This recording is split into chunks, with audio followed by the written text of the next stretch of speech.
Chakradharpur rail मंडल मुख्यालय में 16 साल बाद south eastern railway men's union के चक्रधरपुर मंडल के मंडल संयोजक एम.के. सिंह एवं अन्य साथियों के साथ मंडल के अधिकारियों ने पीएनएम की बैठक में मेंस यूनियन के तमाम बड़े नेता और सदस्य मौजूद थे।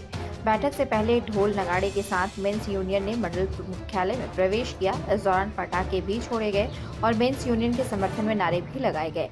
बैठक डीआरएम कार्यालय के सभागार में शुरू हुआ। बैठक में डीआरएम अरुण जातो राठौड़ और मंडल के वरीय पदाधिकारी मौजूद थे।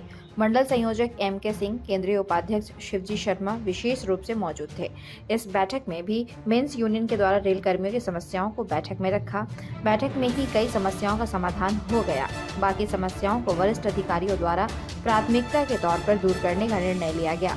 बैठक में मुख्य रूप से टाटानगर और चक्रधरपुर रेलवे अस्पताल में सेंट्रल एसी लगाने, रेलवे के रेफरल अस्पतालों में रेल कर्मचारियों को इलाज हेतु अतिशीघ्र रेफरल अस्पताल भेजने, रेलवे बोर्ड के नियमानुसार सेमी केबिन और केबिन की सुविधा प्रदान करने, बेहतर दवाइयों के साथ इमरजेंसी में हर जगह एम्बुलेंस सेवा देने, Tatanagar new electric loco shed के कैंटीन में कूलर की व्यवस्था करने और टाटा लोको शेड में मोटरसाइकिल स्टैंड का विस्तार करने सहित अन्य महत्वपूर्ण मुद्दों को रखा गया।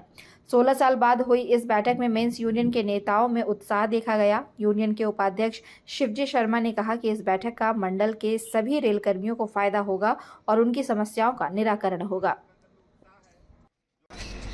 आज हम लोग का पीएनएम 15 वर्षों के बाद आरंभ हुआ है और जो आप लोग के अंदर में उत्साह है, जो हमारे रेल कर्मचारियों के हम लोग के प्रति जो विश्वास है, आज इस पीएनएम में हम लोग आशा ही करेंगे कि हम लोग विश्वास दिलाना चाहते हैं आप लोगों को कि जो भी समस्या का समाधान होगा हम लोग जैसे भी हो करने का हम लोग प्रयास करेंगे। एक बार सभी साथियों को मैं अपने दिल से पूरे मेंस यूनियन परिवार की तरफ से बहुत धन्यवाद देता हूँ। इस गर्मी के मौसम में कड़े धूप में भी आप लोगों ने ये जो उत्साह दिखाया है, ये आगे चल करके भी हम लोग को काम आएगा और हम लोग स्टाफ के लिए हर समय लड़ते हैं और लड़ते रहेंगे और इंसाफ के लिए लड़ा ही जाएगा।